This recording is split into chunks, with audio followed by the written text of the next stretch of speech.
I think it's really finding what's the common, finding a common denominator, maybe reminiscing. Reminiscence is a great tool to use with seniors. They love to talk about, stories of their youth, of their experiences, and how does it resonate with maybe your grandson or granddaughter today? Reminiscence is a great way, whether that be arts or whether that be cooking or baking or doing something traditional. Sometimes things are cultural, as we spoke about earlier, but doing something for the holiday and bridging the gap in a social way and having that tradition to have that activity with their grandfather or grandmother.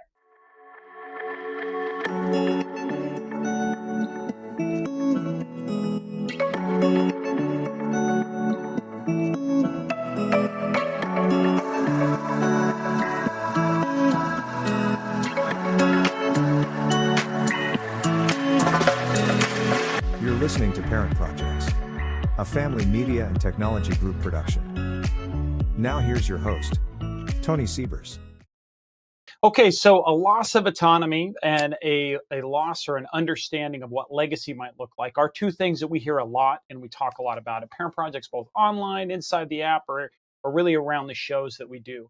And today, I want to break down and introduce with you Nora O'Brien and Grace Ferrari with United Hebrew, who have a great take and an understanding from their work out at Willow Gardens in Westchester, or really just in general, as senior living communities where they've had dynamic opportunities to engage and see multiple generations of people to come in. They've also got some unique aspects and insights against this because they've had parent projects. They get it. They know it. They've seen some level of that, and they know if you've seen one parent project, you've seen one parent project. But we have an opportunity to learn here today. Nora and Grace, I'm so blessed to have you guys here. Thanks for joining us on the Parent Projects podcast. Nice to meet you. Thank you. Awesome having you guys in. This is, this is a month in which we've been talking a lot about how there's multiple generations play a role in some place of a parent project or have these little tweaks for stuff. But in particular, we're closing out off of this with how we build these better relationships. How can you make a dent in some of these changes against it? And I can think of nothing better than you guys that you get to see in senior living communities and home health and across the whole board of what you guys do at United Hebrew, of how you actually can put kids into play, or just that difference of what can an 8-year-old do to really impact a parent project, right, when they get involved off of that, or what can a Girl Scout do? What's the basis of an organization like that getting involved? What can it matter, and how does it make a dent? So thanks for coming on today and starting to share some of those ideas for us. Thank you. Nora, I guess I'll start with you. Off of that, talk to us about where you're at, what you're doing, and I mean, how is it that you came to committing your life into looking at this? How did this become what you chose to? So for me, I was raised by my grandparents. I think grandparents give me a different perspective. By trade, I'm a physical therapist, and Grace and I see hundreds of families every year. We interact with them. We try to encourage them to have healthy relationships, and we also try to live it in our families as well. Yeah. Now, Grace, you are one that you'll walk a lot of families through this. They'll get to see that. You might be kind of that tip of the spear oftentimes, or one of those first phone calls when people are saying, well, we need to know what life's going to look like afterwards, is my understanding here. How did you come to putting your life, dedicating yourself into this segment? So interestingly, I always worked in the non-for-profit world and always been an advocate for people who couldn't advocate for themselves. And senior services really was my world. And so coming on the United Hebrew campus afforded me the opportunity to really be the ambassador for the campus and to really provide families the tools that they need to make the best decision for their loved ones. Whether that mean, do they need home care services? Do they need to go into assisted living? What resources on our campus can we provide, or just help them, or be a resource to the community to help their parents live a better quality of life? What was, as you're walking through that, something was kind of clicking on the backside of, if I remember, Nora, do I remember Dominican? I'm trying to remember. You guys have a like a social background or faith-based schools and some other things that kind of had at least some influence in your education. Is that right for you guys? Okay, so Both of us do. yeah, it started hitting, and I actually honestly didn't even click completely against the connection until just now. I happen to be as my audience knows, I'm a Benedictine, and my Mhm. abbey that is back in Chicago. When it kicked off, it had retirement communities and it had schools, and they were two things. I think the hearts of people that serve both, maybe they're similarly aligned against the brothers and there were sisters that were in and around that area as well that would participate and work through all that together. But there just seems to be something special about putting just a young person inside the middle of a group of older people, of an older generation there. What's the best of any I mean what's the best of what you guys see with that? I think when we see when we do intergenerational Willow Towers, when you see a younger person comes in, I think the seniors see life and effervescence and a new generation of what's to be. And when they have conversations, that bridging of the generation gap, it could be as simple as we have students from Iona University come to our assisted living to teach our seniors how to better use their cell phone or to use Sure. an iPad so they could FaceTime with their families. Yeah. And they the senior looks to them as a wealth of knowledge, but conversely, the younger person looks at the senior because they have a lifetime of wisdom. And how do they connect?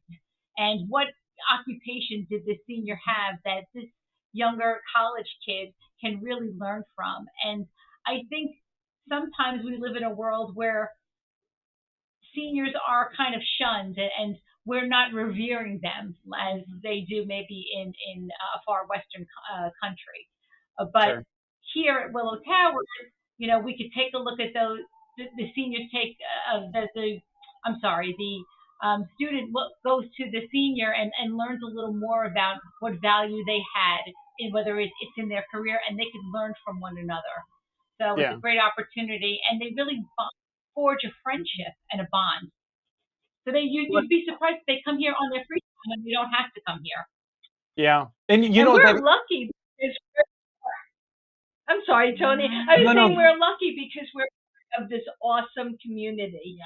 But if your parents aren't part of that type of community, there are still places where you can find this experience. Yes. In Yeah. our churches, in our temples, senior centers, there are places for all of these generations to come together because I think it's amazing how much both of them get from this Yeah, experience. it's certainly not one sided. That's right. Right. Well, and you touch the importance of socialization, which For probably sure. is that core, right? We are social creatures. And so having that socialization is something really important.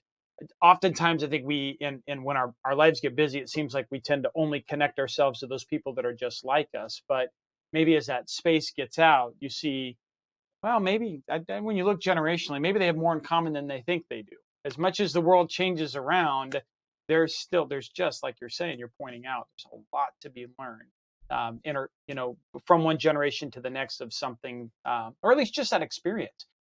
I think of also how many of us, when is it 23andMe or whatever that like as genealogy starts to come, there's just something where you're just interested, right? Like, where do I come from? How did that work? And there are a few times to make, that conversation happen. But I can imagine those conversations probably happen all the time in your communities. Especially when we have veterans who live here, and the Yeah. students really want to learn about their experience as whether if they were in the Korean War. We had Yeah. some, the Greatest Generation World War II veterans. They're very interested in learning about that.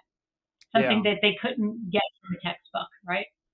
Yeah. Right. Right. And those are hard things. Yeah. Those are.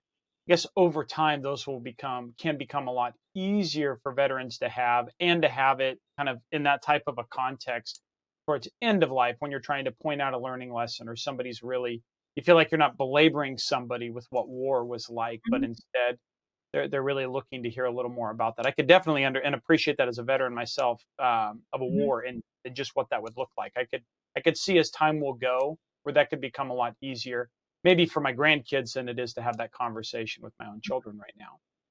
So It's yeah, I think it's more not about war, but about the feeling of American pride and how proud they were to serve the country.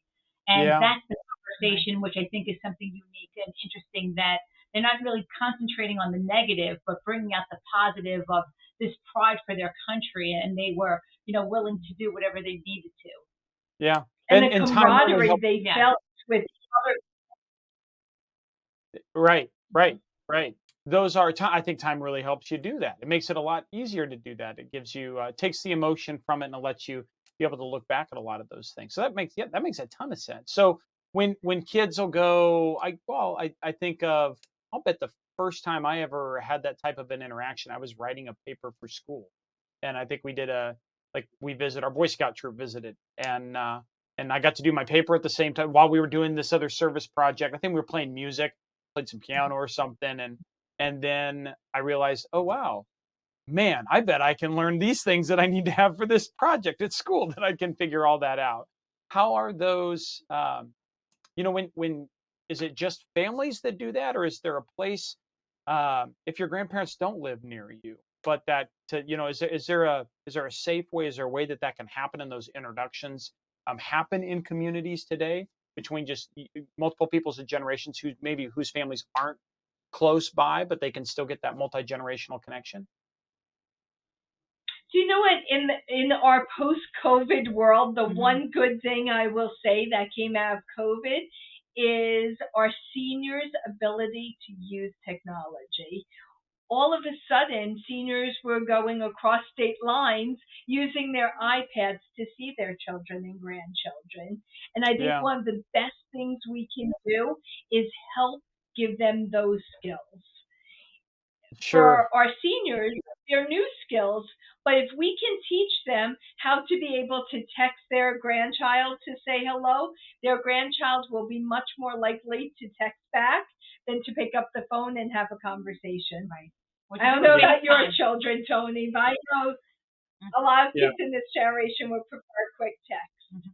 Yeah, well, and I think that becomes there's a light spot we see in technology. In fact, I'll be at the tomorrow night. I'll head out to San Francisco for Tech Crunch and be down there for this year, where we're looking at the use of technology to be able to bridge some of these gaps, and a lot of it's all about timing. So but behind me, just back this way, we've got I've got EleQ, right? EleQ is primarily set up for, this is one for like my mom, where it can have a conversation for my mom when it's the right time for her to have that conversation. Like, hey, do you want to see something that your grandson posted online? And then and she'll want to see that. She'll see it. It'll ask her, hey, how'd that make you feel? What'd you think about? And then maybe a couple of hours later, or maybe a day or two later, when that timing is right and it needs to come in a text message form to the kiddo, that grandkid can get a text message that says, hey, oh, by the way, your grandparents saw this photo and this is what she had to say about that. And all of a sudden, that kid's like, I'll send another. Next thing they do, right? I'm going to send another photograph. And you start kind of those things. There's some amazing things that technology can do when you design it to work really, really well with that age group, right? And I think it's one thing, not to push one particular. I'm not a paid spokesperson for LQ or off of that side, but I look at the brilliance in technology. I love what they did when with the creators of that started out to do was, well, let's build a technology platform that those folks want to do. And sometimes that communication, our timing doesn't always match up. And so, maybe we didn't expect to talk about this, but maybe it's about, that technology can maybe help us when the essence of the moment works for one party, but it doesn't work for the other party. I can put a text message, or I can make a voice recording and I can send it to my grandmother, and she's got that at the right time in which she needs it to hear it, even though I can't necessarily be there. And that's not something we could do 15 years ago. Isn't that Yeah. crazy to think about? Exactly. Like that's you would have had to what, take a tape recorder, probably record yourself off of that, and maybe she had that tape recorder and it sat someplace. But here, I remember watching my grandmother going back over and listening, listening to a voice memo that my mom had left when she wanted to listen to it, again and again. That's kind of cool. I think it's pretty cool. So okay, so I think that's we're gonna take a quick break here. Want to see a little bit about what you guys do. We're gonna run that back. When we come back, we are gonna from this, we're gonna continue to dive in with Nora O'Brien and Grace Ferri, and we're gonna start working through some practical tips of ways to introduce the multi-generational thing, some ideas of what you can be doing between them, and ways to continue working and building a better relationship between generations. Stay tuned right after this. At United Hebrew, we've got it all. Independent senior housing, memory care, assisted living, nursing care, and rehab to get you on the road to recovery. My wife and I looked at over a dozen places. This is the best one. It's head and shoulders above any other place we saw. I personally want to come to visit my mom. It was the best decision that I ever made. Come see us. Here's to life. Welcome back. This week we are talking about building a better relationships between generations. We are sitting down with United Hebrew's Nora O'Brien and Grace Ferri. And ladies, welcome again back into the show. So we talked a bit about different concepts of why this is going to be good, what they might be looking for, something like that. Let's dig into some meat and potatoes. What are some things that I can do to create some multi-generational moments between my parents and my kids? I think it's really finding what's the common, finding a common denominator, maybe reminiscing. Reminiscence is a great tool to use with seniors. They love to talk about, stories of their youth, of their experiences, and how does it resonate with maybe your grandson or granddaughter today? Reminiscence is a great way, whether that be arts or whether that be cooking or baking or doing something traditional. Sometimes things are cultural, as we spoke about earlier, but doing something for the holiday and bridging the gap in a social way and having that tradition to have that activity with their grandfather or grandmother. That's interesting because I wouldn't have naturally thought of reminiscing through cooking or from doing something I always just think about story or what they'd talk or discussion, but that's brilliant. I mean, there's sitting down and spending time going over a family recipe or doing something at that moment while physically doing it. That is one of my family's most treasured things is my grandmother's cinnamon roll recipe, which sits on a wall so that we won't forget that, right? That is really pretty darn, that's really neat. Okay. So you were, and I was trying to. For the younger person, it's something that they will hold on to, and that would be a cherished memory for them. That I baked my grandmother's cake that she's been making for Christmas for the last 40 years, and I had the opportunity to sit with her and for her to show me how she did it. Yeah. And for that adult child, that's the person that's bridging that gap. Mm-hmm.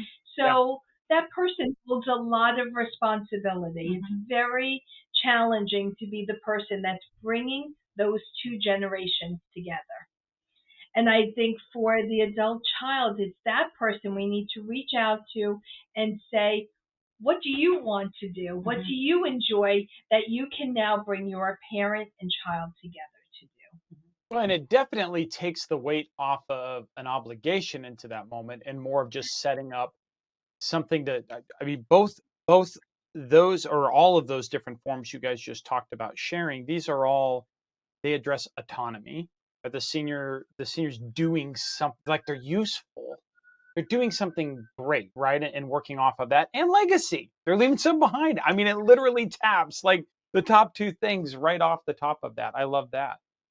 I know one a friend of the company and one of our advisors, Matt Paxton. Fantastic.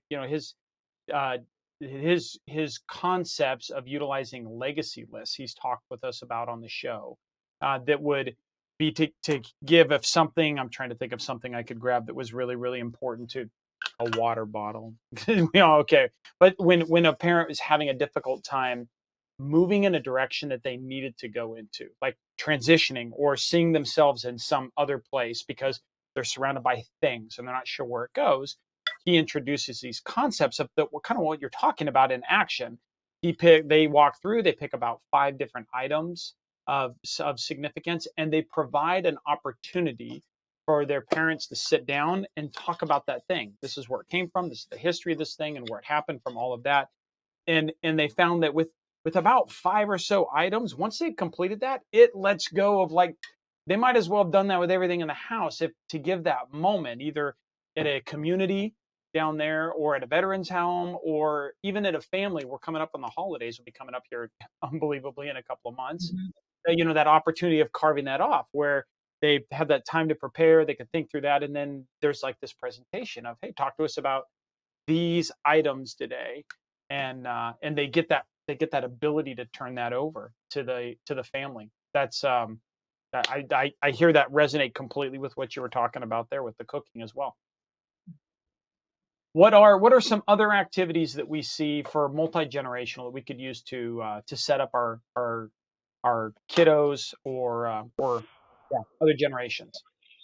So for us, one of the things we find resonates so much are looking at pictures of our senior generation, looking at what they did, what were they wearing. Try to take something for the youngest generation that they're interested in.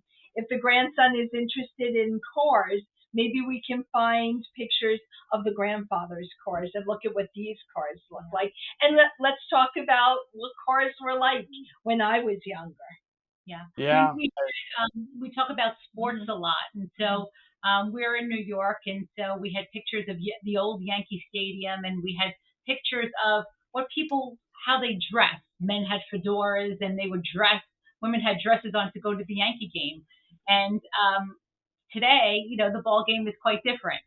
And so, again, this reminiscence is something that really seniors dive into and love to talk about. And I think intrinsically, a younger generation is fascinated how things were so different back then and what they are today, an evolution.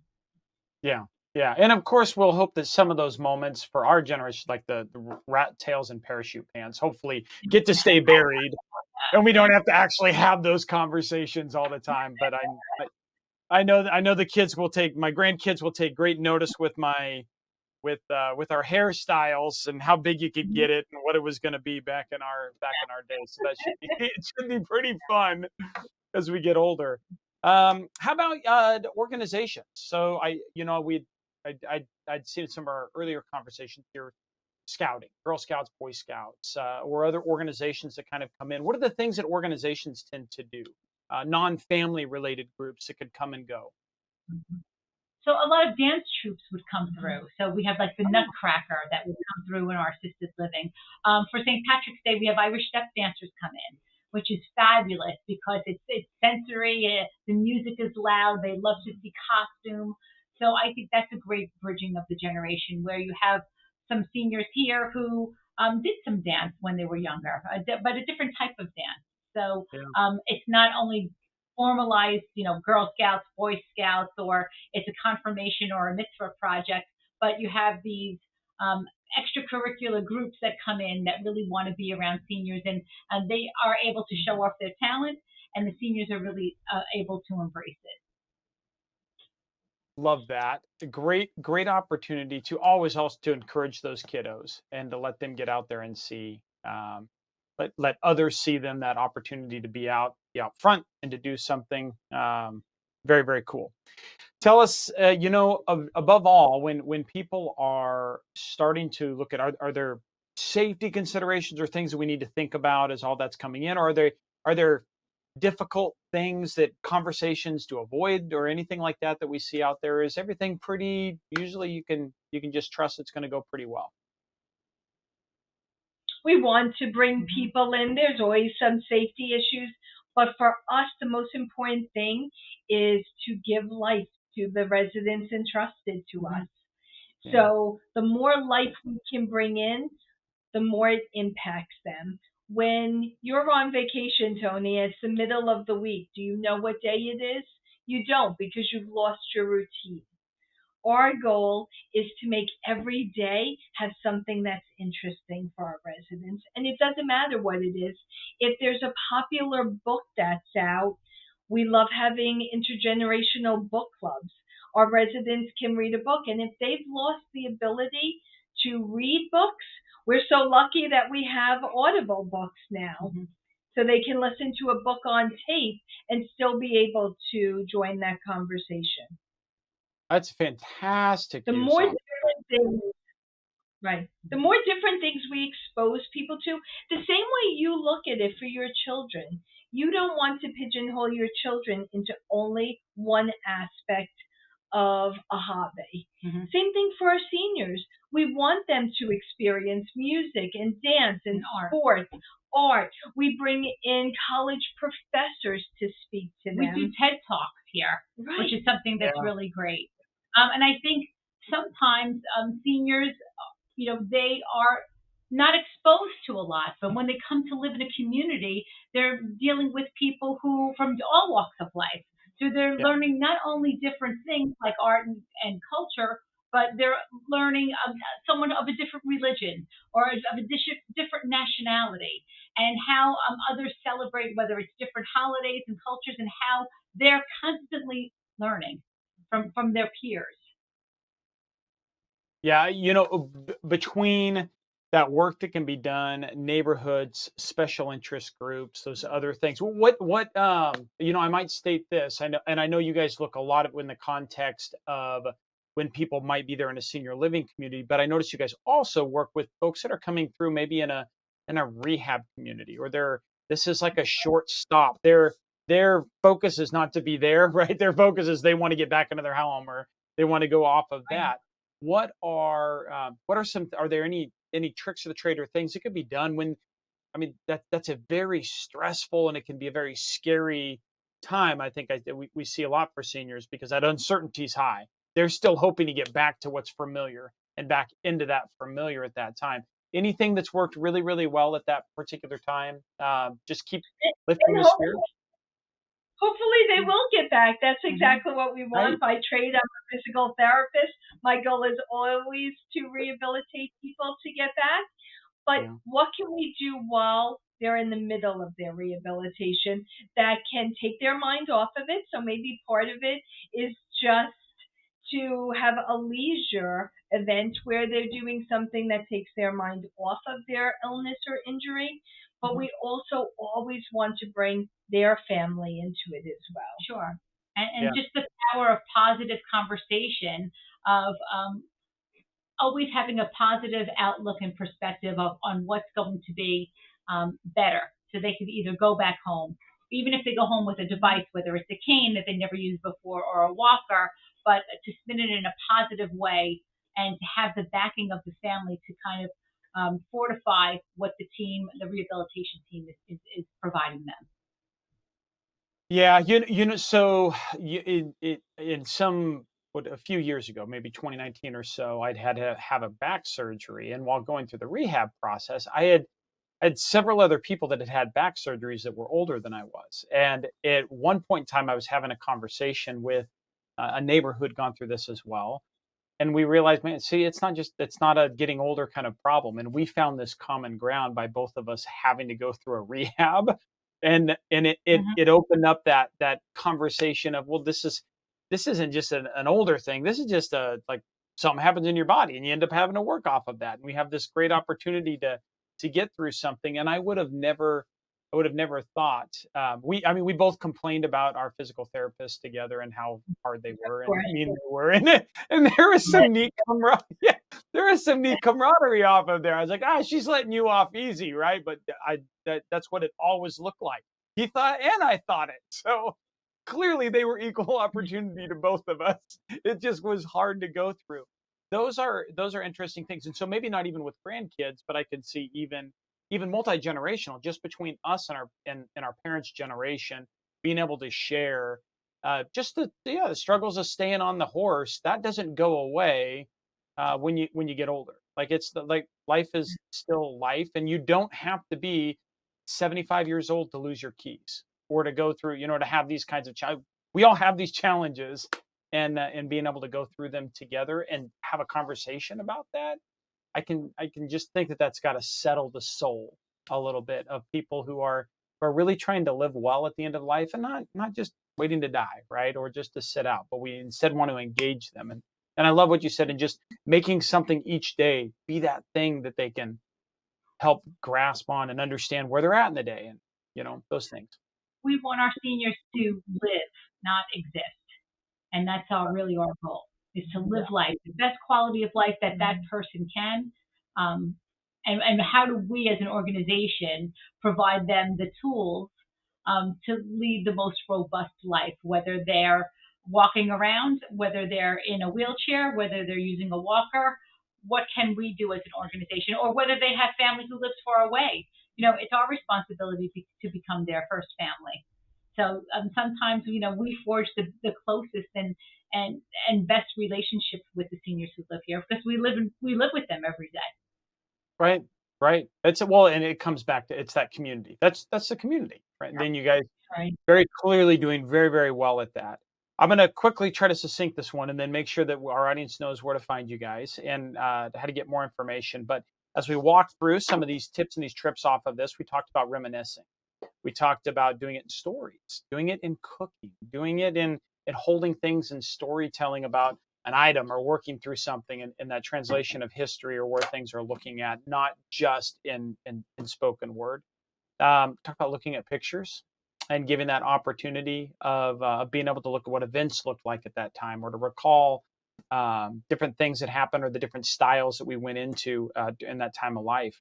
A great introduction of the use of things like folk dancing or other things that take costumes or performing arts, and the positive impact that can have, and not just in entertainment value, but maybe in even reinforcing a cultural event that somebody may have. The use of book clubs, multi-generational book clubs for those things. For our brain keeps working, and the more we engage that, if we just stay on top of that, I just think of the value of reading anything from Tolkien to J.K. Rowling or whatever it might be, and just breaking it down for what that meant from their life experiences to other generations. Those are neat things. And overall, I really loved it. You're looking for people that are living, not existing. And your mouth to God's ears. I think this is. I think it's a real awesome thing in the way that you guys approach it. Anything in there that we could throw on top, or did I catch everything you were throwing down at us? I think you did a great job. That definitely is what we're looking to help our seniors gather in this life. We're all here together. Yeah. Amen. So we get as much from them as hopefully we give to them.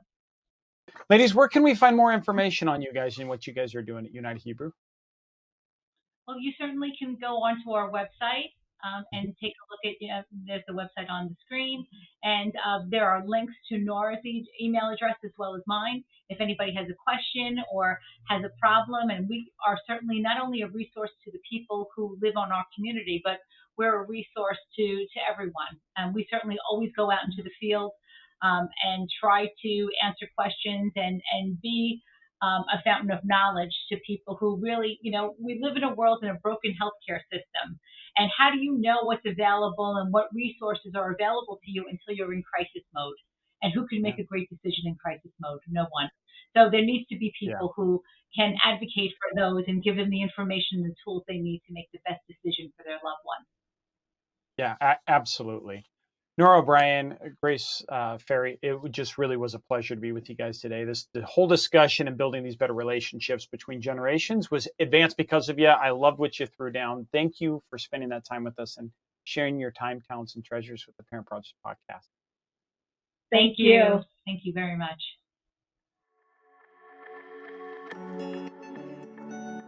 Well, that's it for the team this week, and thanks for joining us. If you've enjoyed the content, remember to subscribe and to share this episode on the app that you're using right now. Your reviews and your comments, they really help us expand our reach as well as our perspective. So if you have time, also drop us a note. Let us know how we're doing. For tips and tools to clarify your parent project, simplify communication with your stakeholders, and verify the professionals that you choose, you can find us on YouTube, follow us on Instagram and Facebook. Thanks again for trusting us. Until our next episode, Behold and be held. Thank you for listening to this Parent Projects podcast production. To access our show notes, resources, or forums, join us on your favorite social media platform or go to parentprojects.com. This show is for informational and educational purposes only. Before making any decisions, consult a professional credentialed in your local area. This show is copyrighted by Family Media and Technology Group Incorporated and Parent Projects LLC. Written permissions must be granted before syndication or rebroadcast.